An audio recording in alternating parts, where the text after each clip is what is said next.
i tēni o te matakinanga. Koa, o te matakinanga. Te ararane, te matangi.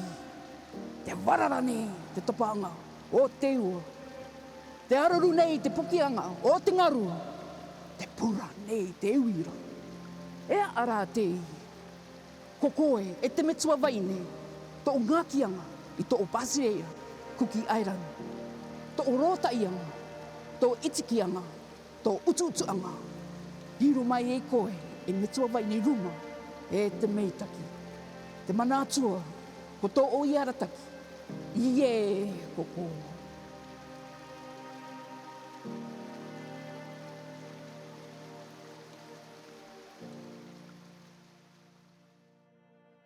Kia ora tātou katoto I roto I te aroa mana o tō tātou atua. Welcome to MFEM's Legacy series, where we explore the economic journey of our nation. In today's episode, we honor a defining chapter in our history when our people stood united, driven by a shared vision for change to achieve self-governance in 1965. Together, we'll explore the challenges of building our economy and managing public finances in those early years, laying the foundation for the progress we proudly celebrate today. 1901 to 1965, the Cook Islands was governed by New Zealand, and decisions about our economy and development were made offshore. But in 1965, driven by the determination of our people, we became self-governing in free association with New Zealand, adopting our own constitution and establishing our own government. In 1965, the day Papa Arapati Henry became our first premier, his speech included these simple but powerful words, "Let us begin." Our government in 1965 included prominent Cook Islanders such as William Estall, Tangaroa, Apenera Short, Tiakana Numanga, Mania Tamarua, Mana Strickland, and Dick Charles Brown, who is the leader of the opposition and grandfather of our current Prime Minister, Mark Brown. In Parliament, my grandma, Marguerite Story, made history as the first woman ever appointed Speaker of Parliament in any Commonwealth country. 1965 was a groundbreaking year for our people, filled with pride and hope, but also uncertainty. With a population of around 18,000 people, we stepped into self-governance, knowing that aid from New Zealand would gradually decrease. Our government had to find new ways to fund essential services and build infrastructure. This was the start of public finance management, becoming a critical tool for shaping our future. In Papa Arapati's speech to the Governor-General, he declared, "Self-government was the wish of an overwhelming majority of the Cook Islands people. It now remains with us to show the world that our choice was the correct one." To gain a personal insight into this legacy, we spoke with Papa Arapati's grandson, Mike Henry, who shared his unique perspective on his grandfather's vision for our people. One of his greatest visions was opening an international airport for the Cook Islands. And in 1974, that vision came true, and we had the opening of the airport with Her Majesty the Queen. His vision for that was an opportunity, a gateway for Cook Islanders to make something of the resources they had, the beauty of our country, the skills and entrepreneurship of Cook Islanders themselves. And if you look around our country today and measure us against our Pacific neighbours, I think we can all be proud of the vision that Sir Albert had in opening the doors to tourism for our country. For me, there's other parts of his vision that have yet to be realised, but they just really show how lucky we as Cook Islanders were to have a leader of that calibre as part of our history. By 1971, the Cook Islands government introduced a pension for our elderly, set at 10 shillings a week, which is roughly worth $1 in today's money. This was a major step forward in social protection, and even today, 60 years later, not all Pacific nations offer an old age pension. Economic development required more than social policies. It demanded bold action on trade, investment, and protecting our natural resources. We helped establish the Pacific Islands Forum, strengthening regional cooperation and promoting early exports from agriculture to clothing factories.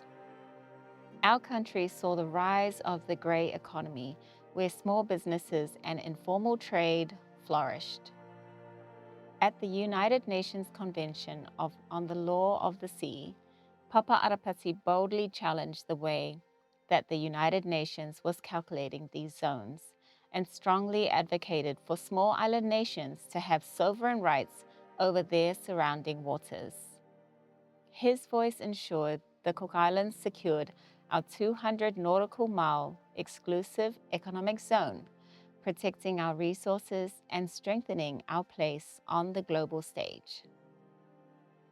This push for economic sovereignty also saw major projects like our international airport and upgraded docks, not just buildings, but symbols of our ambition to open the Cook Islands to the world. With the foundations laid, our next Prime Minister was Sir Tom Davis, not just a politician, but a doctor, writer, navigator, and visionary leader. Sir Tom led with a scientific mindset, always asking what's next and how do we adapt. He believed that understanding where we come from as voyagers was key to charting our future. As he once said, "We are voyagers in every sense. Our ancestors were the greatest navigators this world has ever seen, guided by stars, ocean, currents, and the rising sun. That spirit of exploration still lives within us today." That spirit changed his leadership. Sir Tom modernized our islands, bringing in satellite technology, improving air services, and establishing offshore banking, opening up new economic opportunities for Cook Islanders. He pushed for science and innovation to drive economic growth, from marine research projects to early investments in solar energy. But Sir Tom also understood that economic success means nothing without strong, healthy people. His government invested in education and healthcare, preparing Cook Islanders for the modern economy, while reminding us to stand tall in the world as proud Cook Islanders. In Sir Tom's own words, leadership is like navigation. You need to know the winds and tides, but most of all, you need to know where you want to go. That mindset, blending tradition with innovation, remains a guiding light for our nation today. Our Financial Secretary, Garth Henderson, will share more about our past leaders and the story of our self-governance journey. When we start talking about self-government, the attention always gravitates towards Albert Henry, his inspirational leadership and the speeches, his visit to the UN, and just his sort of magnetism in the initial start of our self-government history. Now, when we look at Albert Henry, we don't talk about it much, but he had a sort of, if you read the references, he had a communist leanings. There was allegations with connections with New Zealand Communist Party in the 50s and 60s. That's incredible. That's McCarthyism period during the Cold War. So to have a guy with socialist communist leanings to come back to the Cook Islands and lead a country to self-government is incredible. I know myself as a young police officer, a security officer in the police, I saw the SIS reports, surveillance reports on Albert every time we returned to Cook Islands to campaign. So you had New Zealand police SIS conducting surveillance on him. So when you see a guy with sort of socialist, leanings, providing government, when the country is faced with realities, how do you afford public services? How do you afford the pension scheme and that? he faces a very hard reality, and the reality came to an end when he was found guilty of misuse of public funds. We know about this, where he spent public funds um, to fly people over from New Zealand to vote in an election here. You know, acceptable? Well, not acceptable in those days, certainly not acceptable now. People who live here should determine what happens here. So that was, that's inspirational, at the same time a sort of a weakness that he did. But again, it was good to see that I guess it was in the late 70s, there was enough good governance in the country that the country could charge, prosecute, and find guilty the premier of a country. So that's good. So we see it in the current day, where this country governance arrangement could charge, prosecute a deputy prime minister and find him guilty. So that's a hard-learned lesson. When we move further down after Albert Henry, we look at Sir Thomas Davis, another inspirational young man who left here, went to Otago Medical School, became a medical doctor, and then got involved in NASA space program in the early years of the space program. So again, very inspirational, wonderful story. He comes back into politics, and he's a neoliberalist. So he makes the reforms that makes the prominence of the private sector more important. And you spoke a lot earlier about airports, telecommunications, a whole raft of things to get the private sector responsible for the engine room of the economy. So wonderful things. But at the same time, he's deposed by his own party simply because they believe he's lost touch with the community. If the benefits from private sector growth are not being felt by the grassroots people out there, if there's not enough aroa love going out to those people, then you're not going to succeed politically. So another hard lesson. In fact, if we look at the withdrawal of the 1987 shipping subsidy, domestic shipping subsidy in 1987, the consequences of government retreating from that is, we haven't measured it, but it could have been a major contributor to depopulation of the Painua. And if he's responsible for it, again, we have this inspirational leadership. At the same time, shortfallings in terms of policy. Probably the third guy I'd like to talk about is Dr. Joe Williams, another sort of, again, a young Aitutaki boy who went overseas, went to school, became a doctor, that did some wonderful things in the medical sector here, then moved into politics. He served as a prime minister for 12 months. So again, an inspirational, but when you look at his history, there were some unusual things there. You know, like he was the guy that brought Milan Brick, Dr. Milan Brick here, the cancer therapist who was later described as a cancer con man, that provided the therapy that created the brickyard. People came here, died, and eventually I think he was thrown in jail in Australia. So he did that. Dr. Joe Williams brought they wanted to do research on the pig transplant, transplanting pig kidneys.